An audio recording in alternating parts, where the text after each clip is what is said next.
নমস্কার, আপনারা দেখছেন আর প্লাস নিউজ। ডাক্তার প্রকাশ মল্লিক লাইভ নিয়ে আমি স্মৃতি রয়েছি আপনাদের সঙ্গে। জটিল রোগ বলতে কি বোঝেন? সেতি, সোরিয়াসিস, টিউমার, ক্যান্সার, স্ত্রী রোগ এবং আরও অনেক কিছু কিন্তু এই জটিল রোগের মধ্যে পড়ে। আর এই জটিল রোগের চিকিৎসার খরচ বহন থেকে শুরু করে সাইড এফেক্ট আপনারা জর্জরিত।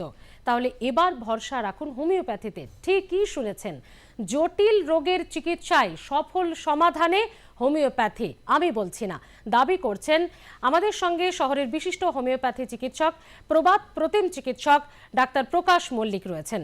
স্যার, আপনাকে স্বাগত ডাক্তার প্রকাশ মল্লিক লাইভে। স্যার, হোমিওপ্যাথিতে জটিল রোগের সমাধান, এটা কি সত্যি সম্ভব হচ্ছে এখন? আপনি কি দেখছেন? না, অ্যাকচুয়ালি হোমিওপ্যাথির জন্মই হয়েছে জটিল রোগের জন্য।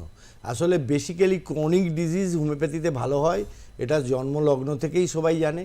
কিন্তু অনেকেই মনে করেন আমাদের দেশে যখন শুরু হয়েছিল সর্দি, কাশি, জ্বর, কিন্তু হোমিওপ্যাথি যে ক্যান্সার থেকে একদম বন্ধ্যাত্ব পর্যন্ত চিকিৎসা সম্ভব সেটা কিন্তু অনেকে জানে না। কিন্তু আমার দীর্ঘ 40 বছর ধরে আমি জটিল রোগেরই চিকিৎসা করে থাকি এবং এই ক্ষেত্রে বলবো যে রোগ সারে না কোনোপ্যাথিতে, সে রোগ সারে হোমিওপ্যাথিতে। এবং এই কথাটা শুনে অনেকে ভাবেন যে সেটা কি সম্ভব। কিছু কিছু ইনক্রেডিবল ডিজিজ আছে কোনোপ্যাথিতেই সারে না, আর হোমিওপ্যাথিতে আমি পারিনি মানে অন্য রোগ পারবে না তা না। হোমিওপ্যাথির যে দর্শন সেখানে কিন্তু যেমন সারেগামা পাদানিসার মধ্যে যেমন পৃথিবীর সমস্ত সঙ্গীতের সুর আছে, সেরকম হোমিওপ্যাথি দর্শনের মধ্যে সমস্ত রোগের সূত্র আছে। এবং আপনারা জানেন যে হোমিওপ্যাথি কিন্তু মূল থেকে চিররোগকে চিরতরে দূর করে এবং সেক্ষেত্রে জটিল রোগের ক্ষেত্রে কিন্তু হোমিওপ্যাথি খুবই কার্যকর। আমার 40 বছরের অভিজ্ঞতায় সেটাই আমি দেখেছি বা করে চলেছি এখনও। আচ্ছা, এবার আপনাদের জানিয়ে দিই, আপনারা যারা এই মুহূর্তে আমাদের সঙ্গে রয়েছেন সরাসরি স্টুডিওর নাম্বারে ফোন করুন। দেখুন আমাদের ফোন নাম্বার যাচ্ছে, আপনাদের জন্য ফোন নাম্বার ওপেন করে দেওয়া হলো। আমাদের সঙ্গে বিশিষ্ট চিকিৎসক, হোমিওপ্যাথি চিকিৎসক এবং ওয়ান অ্যান্ড অনলি, কারণ তিনি নিজস্ব কায়দায়, হোমিওপ্যাথির বিজ্ঞান তো অবশ্যই রয়েছে, সঙ্গে নিজের কিছু বাস্তব অভিজ্ঞতা দিয়ে পরীক্ষা নিরীক্ষা করে বিভিন্ন গবেষণা করে কিন্তু চিকিৎসা করেন। তো এমন প্রবাদ প্রতিম চিকিৎসককে আপনারা যখন হাতের কাছে স্টুডিওতে পাচ্ছেন, চটপট ফোন করুন। আমাদের ফোন নাম্বার যাচ্ছে। আপনার জটিল রোগের যে কোনো চিকিৎসা, সেটা কি সম্ভব? একটা প্রাথমিক আইডিয়া আপনারা কিন্তু পরামর্শ স্যারের কাছ থেকে এই মুহূর্তেই পেয়ে যেতে পারেন। ফোন করতে থাকুন, আমি স্যারের কাছে আসবো। স্যার, জটিল রোগ মানে আমরা প্রথমেই যেটা জানি ক্যান্সার, এবং সেটা কিন্তু বাড়ছে। তো এই ক্যান্সারের চিকিৎসা মানে স্টেজ হয়, একটা স্টেজের পরে সবাই কিন্তু জবাব দিয়ে দেয় এবং শুরুর থেকেই ক্যান্সার বেশি দিন মানুষকে বাঁচানো যায় না, কিন্তু হোমিওপ্যাথি বা আপনার রিপোর্ট কি বলছে? অ্যাকচুয়ালি মডার্ন সায়েন্সে একজন ক্যান্সার রোগীকে 5 বছর বাঁচিয়ে রাখলে বলা হয় যে তিনি সুস্থ আছেন। এবং এক্ষেত্রে দুটো ফ্যাক্টর আমার কাছে মূলত সমস্ত ক্যান্সারের স্টেজ 3, 4 এগুলো আসে, তাদেরকে দীর্ঘদিন বাঁচিয়ে রাখা সম্ভব। এক্ষেত্রে একটা ইনফরমেশান দিতে চাই, যাদের ক্যান্সার আছে মানে হয়েছে তাদের ভবিষ্যৎ প্রজন্মের ক্যান্সার হওয়ার সম্ভাবনা কিন্তু অনেক বেশি, এটা বিজ্ঞান বলছে। সেক্ষেত্রে যদি ওই সমস্ত নতুন প্রজন্মকে প্রথম থেকেই যদি আমরা হোমিওপ্যাথিক ধাতুগত চিকিৎসা করি তাহলে ক্যান্সারকে প্রতিহত করা সম্ভব। আর একটা ব্যাপার খাদ্যের এটা একটা ব্যাপার আছে। এবং এখানেও আর একটা কথা বলতে চাই যে ক্যান্সার, আমার কাছে এরকম অনেক পেশেন্ট আছে যে ক্যান্সার এলোপ্যাথি ট্রিটমেন্ট করেছে, অনেকটা ভালো আছে, তাকে ভেবেছে ভালো হয়ে গেছে বলে তিনি আর কিন্তু ট্রিটমেন্টটা নেননি বা তিনি ভাবছেন আমি ভালো হয়ে গেছি, কিন্তু আফটার 2 ইয়ার্স, আফটার 3 ইয়ার্স এবং 5 ইয়ার্স সে কিন্তু আবার ফিরে এসছে। এক্ষেত্রে ওই অবস্থায় যদি আমরা যে সমস্ত পেশেন্টকে হোমিওপ্যাথি ট্রিটমেন্ট কন্টিনিউ করছে, এরকম অনেক পেশেন্ট আছে তাদের আর ক্যান্সারটা ফিরে আসেনি, এবং সেক্ষেত্রে হোমিওপ্যাথির কিন্তু একটা সাফল্য আমরা প্রতিনিয়তই দেখতে পাচ্ছি। আচ্ছা, আপনারা যারা ফোন করতে চাইছেন সরাসরি ফোন করুন, আমাদের ফোন নাম্বার খুলে দেওয়া হয়েছে। আমি এবার স্যারের কাছে যে বিষয়টা জানতে চাইবো, স্যার, সোরিয়াসিস এটাও কিন্তু একটা স্কিনের মধ্যে, স্কিন সমস্যার মধ্যে, একটা চর্মরোগের মধ্যে একটা জটিল সমস্যা, এবং সেটা কিন্তু কিছুতেই যেতে চায় না। মানে অ্যালোপ্যাথি ট্রিটমেন্টে কিন্তু অনেক মানুষ বিফল হয়েছেন। তো সোরিয়াসিসের ট্রিটমেন্ট মল্লিক মেথডে কিভাবে হয়? এক্ষেত্রে বলবো যে অ্যাকচুয়ালি সোরাইসিস হচ্ছে একটা অটোইমিউন ডিজিজ। অটোইমিউন ডিজিজটা অনেক জটিল ব্যাপার, কিন্তু সাধারণ মানুষের বোঝার জন্য বলতে চাই যে যখন সেম সাইড গোল দিয়ে দেয়, অর্থাৎ আমাদের ভেতরে যে সমস্ত ইমিউনিটি পাওয়ারটা আছে সেই ইমিউনিটি পাওয়ার মনে করছে ওরা শত্রু নয় মিত্র, তাকে নিজের করে নেয়, সেই জন্য রোগটা সারতে যায় না। এবং এটা একটা চর্মরোগ। এবং এক্ষেত্রে বলবো যে ঠিকই বলেছেন, অ্যাকচুয়ালি এলোপ্যাথিতে কিন্তু স্টেরয়েড দেওয়ার পরে আমাদের কাছে এসে এটা যে আমরাও 100% ভালো করতে পারছি না, কিন্তু আমি 95% ভালো রাখতে পারছি, এটাও কিন্তু একটা বিরাট পাওয়া। এক্ষেত্রে যে স্টেরয়েড দিলে কিন্তু তার অনেক কিছু প্রবলেম হতে পারে, আর সরাসরি যদি আপনি অবহেলা করেন, ট্রিটমেন্ট না করেন, তাহলে কিন্তু তার আর্থাইটিস হতে পারে, একে বলে সোরাইটিক আর্থাইটিস। এবং সেই জন্যে যাতে এই কমপ্লিকেশনটা না হয়, হোমিওপ্যাথি ট্রিটমেন্টে ভালো ফল আছে, ধৈর্য ধরে চিকিৎসা করতে হবে এবং অ্যালার্জি ট্রিটমেন্ট করতে হবে। অ্যালার্জি কোন কোন সাবস্ট্যান্সে তার এই ম্যানিফেস্টেশনটা হচ্ছে সেটা দেখে যদি আমরা ট্রিটমেন্ট করতে পারি, খাদ্য কমাতে পারি, তাহলে কিন্তু আপনি অনেকটাই 95% এবং আমি কিছু ক্ষেত্রে 100%, তো সেটা পার্সেন্টেজ খুব কম, তবে 95% ভালো রাখা গেছে। এবং এর জন্যে সত্যি কথা বলতে কি, এর জন্য আমাদের বিদেশ থেকেও কিন্তু রুগী আসে এবং তারা সব মেডিকেল প্রফেশনে আছে। এক্ষেত্রে আর একটা কথা বলবি, অনেক বাজারে এখন বলছে যে মল্লিক মেথড আমাদের সাফল্য দেখে তারা হিংসান্বিত হয়েছে এবং সেই জন্য বলছে হোমিওপ্যাথি একটাই, কিন্তু সেখানে কোনো মেথড নেই। কিন্তু মেথড হচ্ছে, হোমিওপ্যাথি হচ্ছে, হ্যানিম্যান বলেছেন, it not only science but also art. আর্টের কিন্তু কোনো কিন্তু সীমারেখা নেই এবং সেক্ষেত্রে কিন্তু যে যার মতো করে আর্ট করে, এবং সেই জন্য আমরা এই মল্লিক মেথডটা is one kind of art, এবং সেটা আমাদের স্টাইলটা হচ্ছে এরকম। তার মানে যে যাই বলুক না কেন, প্রত্যেক ডাক্তারের একটা স্টাইল আছে।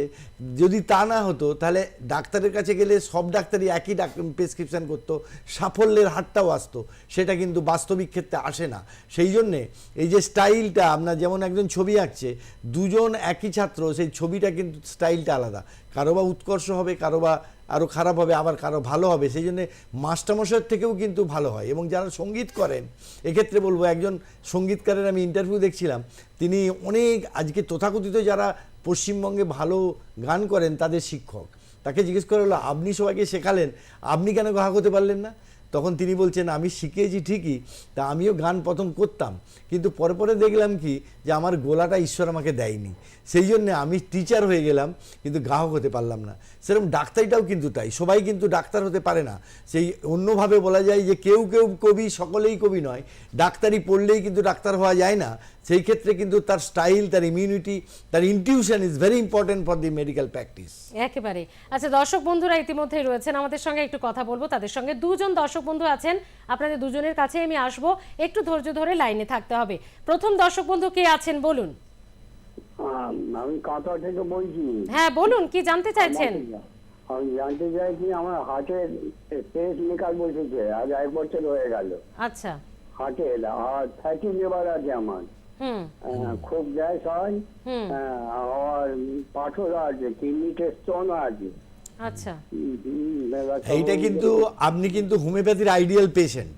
পেসমেকার বসিয়েছেন মানে, পেসমেকারকে যদি সাধারণভাবে বলতে চাই, সেটা একটা ব্যাটারি, যেটা আপনার লো ছিল সেটাকে পেসমেকার বসিয়ে সেই ব্যাটারিটাকে কন্ট্রোল করে দিয়েছে।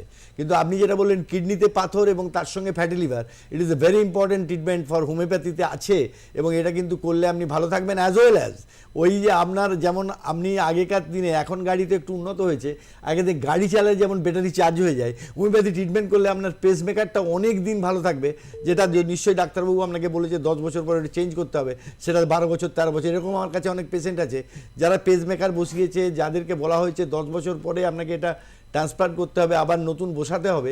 সেক্ষেত্রে আমাদের ট্রিটমেন্ট করার পরে সেটার কিন্তু লংজিভিটি আরও 2-5 বছর বেড়ে গেছে। এক্ষেত্রে হোমিওপ্যাথি ট্রিটমেন্ট আপনি ফ্যাটি লিভারের জন্য, পাথরের জন্য অবশ্যই করতে পারেন, রেজাল্ট পাবেন, এবং সেই সঙ্গে সঙ্গে হার্টটাও ভালো থাকবে। অবশ্যই খাদ্যের কিছু ব্যাপার আছে, সেগুলো আপনাকে তো আপনি দেখুন, বুকিং নাম্বার আছে আমাদের স্ক্রিনের সাইডে যাচ্ছে, একদম কর্নারের দিকে দেখুন, বুকিং নাম্বারে ফোন করে নিন। সেখানে ফোন করে স্যার কোথায় কবে বসছেন একটু অবশ্যই পরামর্শ নিয়ে নেওয়ার জন্য আপনি ফোন করুন। পরবর্তী দর্শক বন্ধুর কাছে যাব। কে আছেন বলুন আমাদের সঙ্গে, কে আছেন? হ্যাঁ শোনা যাচ্ছে, বলুন। আমি সামন্ত। হ্যাঁ বলুন, কি জানতে চাইছেন? আমার শরীরে মানে ডান সাইডটা একটু সামান্য মানে অকেজো বলতে কি, ওই নখ টক কাটলে বা কেটে গেলে লাগেনি, ধরুন অবস্থায় মানে অবস্থায়, আর পা তলা থেকে ঘাড় পর্যন্ত সারাদিন জ্বালা করে। হ্যাঁ, আপনার বয়স কত? আমার বয়স 55 বছর।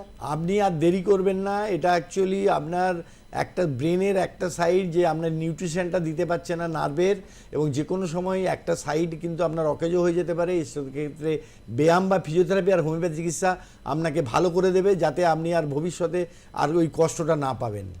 ঠিক আছে, ধন্যবাদ। আমার কি এটা কোনো সময় কোনো মানে ই হলো যে ডাক্তারবাবুরা বলছে হ্যাঁ, স্ট্রোক, একটা মাইল্ড স্ট্রোক হয়ে গেছে আপনার ব্রেনে, কিন্তু যাতে আর ফার্দার খুব সামান্য হয়েছে, কিন্তু এখন ট্রিটমেন্ট নিলে ওটা আর হবে না এবং ভবিষ্যতে আপনি পুরোপুরি সুস্থ হয়ে যাবেন। এখনই কিন্তু বেসিক টাইম আপনার ট্রিটমেন্ট করার। ঠিক আছে, ধন্যবাদ দিদি ফোন করার জন্য। আপনি কিন্তু দেরি করবেন না, অর্থাৎ নিজের অজান্তে হয়তো বড় এখনো পর্যন্ত এফেক্টটা পড়েনি, কিন্তু সেটা পরবর্তীতে যাতে না পড়ে আপনার হোমিওপ্যাথি ট্রিটমেন্ট কিন্তু দরকার। দেখুন বুকিং নাম্বার যাচ্ছে আমাদের স্ক্রিনে, আপনি যদি স্যারকে দেখাতে চান, আমাদের সঙ্গে ডক্টর প্রকাশ মল্লিক রয়েছেন, তাহলে কিন্তু বুকিং নাম্বারে ফোন করে পরামর্শ নিতে পারেন। আচ্ছা স্যার, আমরা ফ্যাটি লিভার, এই ফ্যাটি লিভার কিন্তু এখন খুব পরিমাণে বাড়ছে, কারণ ফার্স্ট লাইফ সঙ্গে লাইফস্টাইল ডিজিজ, তো এই ফ্যাটি লিভারেরও তো নিশ্চয়ই হোমিওপ্যাথিতে ট্রিটমেন্ট সফলতার সঙ্গে করেন আপনি। হ্যাঁ একদম, ফ্যাটি লিভার এখন প্রচুর মানুষের আছে এবং এক্ষেত্রে বলবো যার হজমের গন্ডগোল হচ্ছে সেক্ষেত্রে কিন্তু তার এই টেস্ট করা উচিত এবং লিভার ফাংশন টেস্ট এবং অ্যাজ ওয়েল এজ ইউএসজি করে দেখে নেওয়া উচিত। ফার্স্ট গ্রেড থাকলে আমরা চিরচরে ভালো করে দিতে পারি এবং সেকেন্ড গ্রেড হলে একটু দেরি হয়। তবে এক্ষেত্রে যেটা বলবো, যারা মদ্যপান করেন তারা একটু এই ব্যাপারে সচেতন হবেন, যারা ধূমপান করেন তারা সচেতন হবেন, যারা ফাস্ট ফুড খান, মশলাযুক্ত খাবার খান সেগুলো খাবেন না। এক্ষেত্রে যদি আপনি এখনই প্রিকশন না নেন তাহলে কিন্তু সিরোসিস অফ লিভার হয়ে যেতে পারে। সিরোসিস অফ লিভার মানে ওয়ান কাইন্ড অফ ক্যান্সার। যদিও আমার কাছে বেশ কিছু বললে আপনারা হয়তো ভাববেন কি যে আমি কিন্তু cirrhosis of liver, say patient এখনও আছে যাকে এলোপ্যাথি ডাক্তাররা বলে দিয়েছিল, এবং সেই সব পেশেন্ট কিন্তু আমার কাছে এরকম number of patient cirrhosis of liver যাদের পেটে অ্যাসাইটিস হয়ে গেছিলো, যারা লুঙ্গি পরে আমার চেম্বারে এসেছিলো তারা এখন প্যান্ট পরে আছে, পুরোপুরি সুস্থ আছে, তিনি প্রফেশনাল লাইফে কাজ করছেন। তবে এক্ষেত্রে বলবো যে খাওয়া দাওয়াটা আপনাকে রেস্ট্রিকশন করতে হবে, তেল ঝাল মশলা কম খেতে হবে এবং আপনাকে নিয়মিত খেতে হবে, ব্রেকফাস্টটা বাদ দেওয়া যাবে না এবং সেই সঙ্গে সঙ্গে দুধ খাওয়া যাবে না। এবং কারণ আমি দেখেছি যাদেরই এই সিরোসিস অফ লিভার বা ফ্যাটি লিভার হয় তাদের ইনটলারেন্স অফ ল্যাকটোজেন থাকে, সেক্ষেত্রে দুধ খাবেন না, কিন্তু টক দই খুব হেল্পফুল এবং টক দই কিন্তু সেক্ষেত্রে চিনি দেওয়া যাবে না এবং এই সব খাবারগুলোর একটু ফল যদি খান, আর ফলটা খেতে হবে। আমরা কিন্তু অনেকে বলি যে ফলটা খাবার পরে খাবে, আমরা বলি ব্রেকফাস্ট আর খাবার মাঝে যদি ফলটা খেতে পারে that is a better for your health. একদম। আচ্ছা দর্শক বন্ধুরা রয়েছেন, দুজন দর্শক বন্ধু আমাদের সঙ্গে রয়েছেন, প্লিজ লাইনে একটু ধৈর্য ধরে থাকবেন, আমি আসবো এক এক করে আপনাদের কাছে। প্রথম দর্শক বন্ধু কে আছেন বলুন। মল্লিকা অধিকারী। হ্যাঁ বলুন, কি জানতে চাইছেন? আমার গায়ে না শুধু এই দাপনাগুলো অ্যালার্জি হচ্ছে। আচ্ছা, আপনার বয়স কত? আমার মানে 49। আচ্ছা, আপনার এই যে অ্যালার্জি হচ্ছে, এখানে আপনার ঘামটা হচ্ছে, আপনি পরিষ্কার পরিচ্ছন্ন থাকবেন। একে ফাঙ্গাল ইনফেকশন সম্ভবত, যেটুকু দেখে শুনে মনে হচ্ছে, আমি তো দেখতে পাচ্ছি না, তবে আপনার এক্ষেত্রে হোমিওপ্যাথি চিকিৎসা খুব ভালো কার্যকরী ফল দেবে। এবং সেই সঙ্গে সঙ্গে আপনি কিন্তু সাবান যেটা ব্যবহার করবেন সেটা মেডিকেটেড সাবান, সেই মেডিকেটেড সাবানটা ব্যবহার করবেন, কিন্তু পাউডার বেশি ব্যবহার করবেন না। আর আপনি তেঁতো খাবেন আর তার সঙ্গে হোমিওপ্যাথি চিকিৎসা নেবেন, এই সমস্যার সমাধান সহজেই হয়ে যাবে। একদম। মল্লিকাদি, নিশ্চয়ই আপনি আপনার পরামর্শ পেয়েছেন। এবার যদি স্যারকে দেখাতে চান হোমিওপ্যাথি চিকিৎসার জন্য, দেখুন বুকিং নাম্বার যাচ্ছে কর্নারে, যে ইয়েলো কালার প্লেটের ওপর ব্ল্যাক দিয়ে যে নাম্বারগুলো লেখা আছে মোবাইল নাম্বার, সেটা হচ্ছে বুকিং নাম্বার। অবশ্যই তাতে ফোন করে আপনি পরামর্শ নিতে পারেন। পরবর্তী দর্শক বন্ধু আমাদের সঙ্গে রয়েছেন, কে আছেন বলুন, কে আছেন? আমি মেঘ চ্যাটার্জি আছি। হ্যাঁ বলুন, কি জানতে চাইছেন? তো ডাক্তারবাবুকে দেন, আমি বলি। হ্যাঁ ডাক্তারবাবু শুনছেন, আপনি বলুন। আচ্ছা, আমি 2016 সালে 4 ফুট উঁচু 25 থেকে পড়ে গেছিলাম, কিন্তু সেখানে বালি ছিল। আচ্ছা। এবং দু পায়ের পাতার উপর ইট পড়েছিল। আচ্ছা। এই নিয়ে আমি অনেক ডাক্তার দেখেছি, অ্যাপোলো দেখি, বর্ধমানে সব বড় বড় দেখেছি, বিভিন্ন জনের বিভিন্ন রকম। আমার ওই হাঁটু থেকে পায়ের পাতা পর্যন্ত ফুলে থাকছে, দুটো পাই। আমি নিজে একটু হোমিওপ্যাথি করি। আমি এখন আর্সেনিক খেয়েছিলাম, তাতে একটু কমেছিল। তারপর তুজা দিয়েছিলাম, কোনো কাজ দেয়নি। লেটাম দিচ্ছি, কোনো কাজ দেয়নি। হ্যাঁ আচ্ছা, আপনার একটা কেস টেকিং করতে হবে দাদা, আপনি যেহেতু হোমিওপ্যাথি করেন জানেন। আমার টপিক্যাল উনি বলছিলেন আমার লিম্ফ ইডিমা। হ্যাঁ, এবং ইডিমা হয়েছে, এই যে ইডিমা হয়েছে কেস টেকিং করে, আপনি তো জানেন হোমিওপ্যাথিতে ব্যক্তি সাধনতার উপরে অনেক কিছু নির্ভর করে। আপনাকে একবার আসতে হবে, এসে কেস টেকিং করে দিলে অবশ্যই ভালো থাকবেন। যেহেতু আপনার হিস্ট্রি অফ ইনজুরি আছে এবং আপনার রোগটাও ডায়াগনোসিস হয়েছে, সেক্ষেত্রে এক্ষেত্রে আপনি হোমিওপ্যাথিতে সুফল পাবেন। এবং এর ব্যাপারে আপনাকে একটু চিকিৎসা নিতে হবে ধৈর্য ধরে। আর নিজের চিকিৎসা নিজে করা বোধহয় ঠিক নয়, বা আমরা অনেক সময় নিজেরা অসুস্থ হলে আমাদের ছাত্রদের কাছে প্রেসক্রিপশন করাই। আসলে আমরা নিজেকে অ্যানালিসিস করতে পারি, যেমন আমরা নিজের দোষ দেখতে পাই না, সেরকম নিজের যে রোগের যে কষ্ট, সেই কষ্টগুলোকে নিজে অনুভব করি হয়তো বা, কিন্তু সেটা যে পার্টিকুলার মেডিসিন সিলেকশনের জন্য যে ব্যাপারটা হয় সেটা করা যায় না। সেই জন্য আমাদের স্যারেরাও বলতেন যে, তারাও আমাদের কাছে স্যার বলতো যে এটা কি খাবো বলতো, এটা হয়েছে, বা তোর বৌদির এটা হয়েছে কি দিবি বলতো। তো সেইগুলো ব্যাপারটা আপনাকে এই জন্যই বললাম, আমি বয়স্ক মানুষ। অবশ্যই স্যারের কাছে যদি দেখাতে চান, বুকিং নাম্বার যাচ্ছে আমাদের স্ক্রিনে, ওই নাম্বারে ফোন করে, স্যারের বুকিং নাম্বারে ফোন করে আপনি পরামর্শ নিতে পারেন। আচ্ছা, আমি পরে দর্শক বন্ধুর কাছে যাওয়ার আগে বলবো অর্শ রোগ।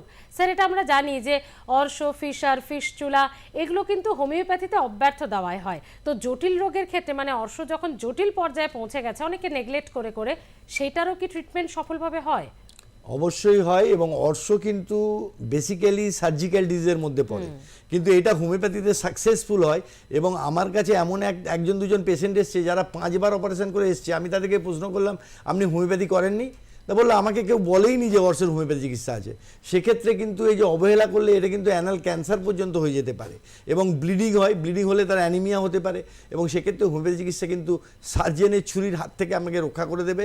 অবশ্যই এটা অ্যাসিডিক একটা ব্যাপার আছে, যাদেরই অর্শ হয়েছে, আমার এই 40 বছর অভিজ্ঞতা, আমার যে এমডি থিসিস পেপার সেটা কিন্তু অর্শ নাইট্রিক অ্যাসিডের উপরে ছিল। সেখানে আমি দেখিয়েছি আমার গবেষণাতে যে সেখানে যাদের লিভার ফাংশন টেস্টটা খারাপ তাদের কিন্তু অর্শ হওয়ার সম্ভাবনা, অর্থাৎ দীর্ঘদিন ধরে অ্যাসিডিটি প্রবলেম, সেই প্রবলেমটা সলভ করতে হবে, খাওয়া দাওয়া একটু ধরাবাধা করতে হবে, তার সঙ্গে হোমিওপ্যাথি চিকিৎসা নিতে হবে, চিরতরে ভালো হয়ে যাবে, যেটা আপনি ভাবতেই পারছেন না। দর্শক বন্ধুরা আছেন আমাদের সঙ্গে, কথা বলবো। কে আছেন? নমস্কার, বলুন বলুন কে আছেন, বলুন তাড়াতাড়ি। হ্যালো, হ্যাঁ বলুন। নবীন দাস বলছি, পুরুলিয়া থেকে। হ্যাঁ, কি জানতে চাইছেন বলুন, ডাক্তারবাবু শুনছেন। ডাক্তারবাবু, অ্যাকচুয়ালি আমার ছেলের বয়স 18 বছর, ওর একটা পাইলসের সমস্যা হয়েছে। তো তাহলে এটা ট্রিটমেন্ট কি হোমিওপ্যাথির উপরে ভরসা করা যেতে পারে, মানে করাতে পারি? ওর কি রক্ত পড়ে?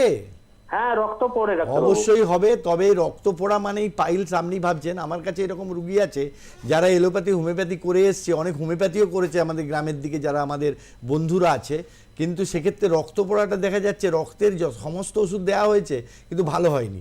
তখন আমি তাদেরকে একটা ক্লোনোস্কোপি করতে বললাম, তাদের কোলনের টিউমার আছে, সেটাও ভালো করে দেওয়া সম্ভব। তাই রক্ত পড়ছে মানে অর্শ নয়, কিন্তু সেইটাই ডিসিশন। অ্যাকচুয়ালি মল দ্বার যেটা আছে তার উপরে যেটা মানে পাইলসের যেটা পড়ার মতো জিনিসটা থাকে, সেটা কিন্তু ওর ভিজিবল, একদম ক্লিয়ার। হ্যাঁ হ্যাঁ, তো সেই জন্য এটা ভালো হয়ে যাবে হোমিওপ্যাথিতে, অবশ্যই এখানে অপারেশন না করেই ভালো হয়ে যাবে। নবীন বাবু, আপনি ওই বুকিং নাম্বারে ফোন করুন। দেখুন আমাদের স্ক্রিনের কর্নারের দিকে যাচ্ছে যে ফোন নাম্বার, মোবাইল নাম্বার, সেই মোবাইল নাম্বারে ফোন করুন। আপনি নিশ্চয়ই পরামর্শ পাবেন যে স্যার কোথায় কবে বসেন।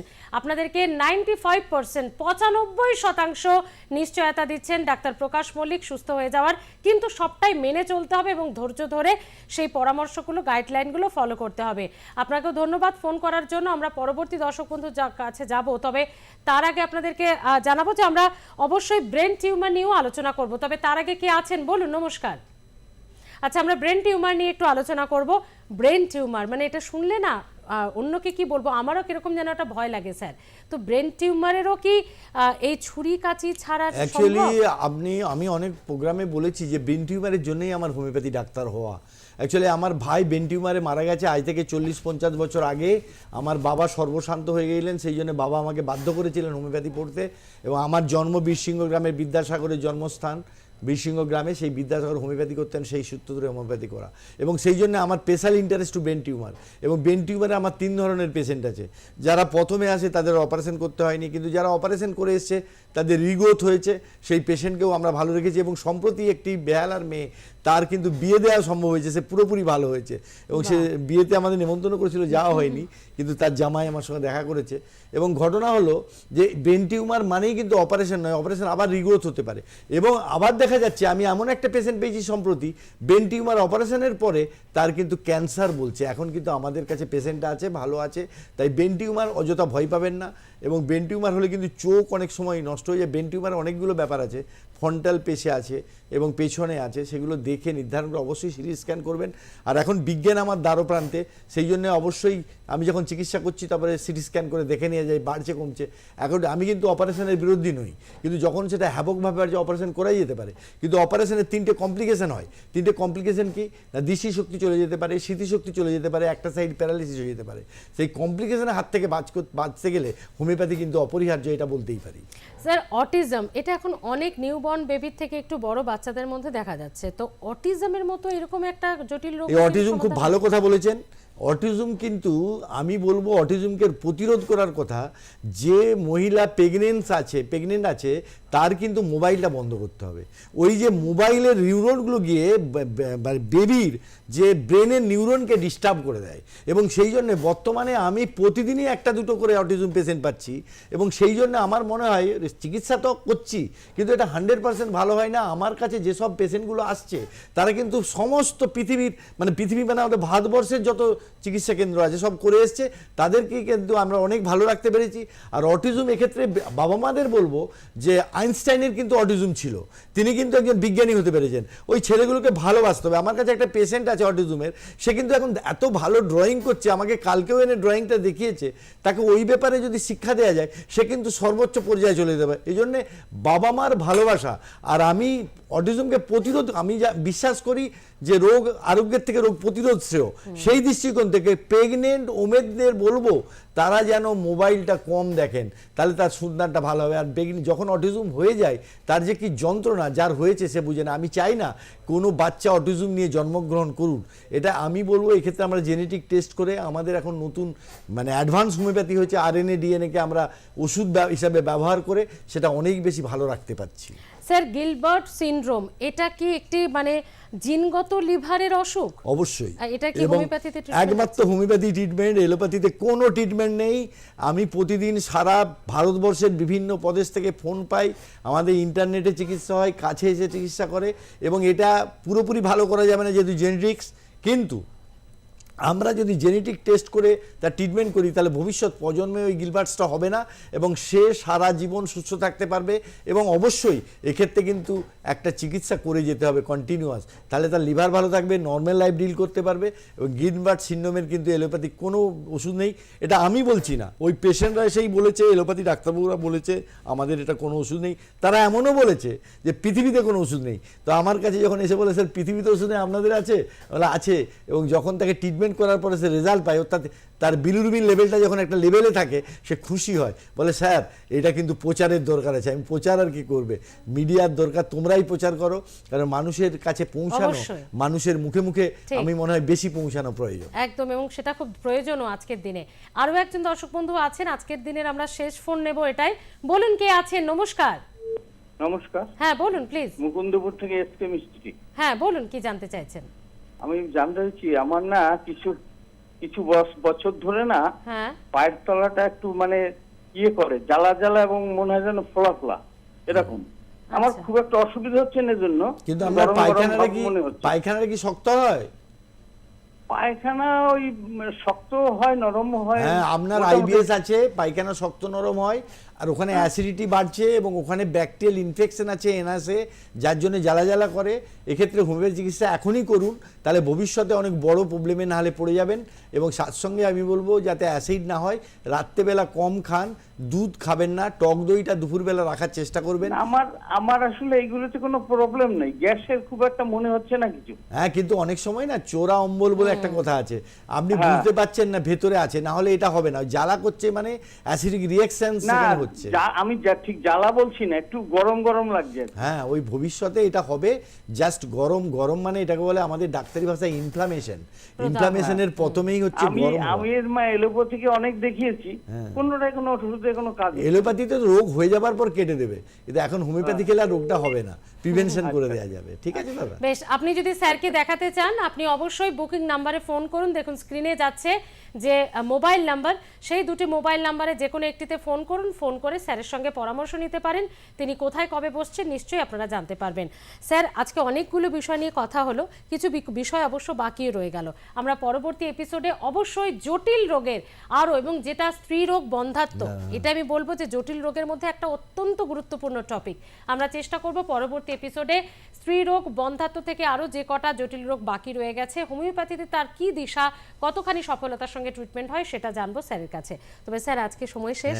খুব ভালো থাকুন, সুস্থ থাকুন। আপনার মতো চিকিৎসক আমাদের সমাজে আরও প্রয়োজন। আপনারাও ভালো থাকুন, দেখতে থাকুন আর প্লাস নিউজ, সবার আগে সবার পাশে।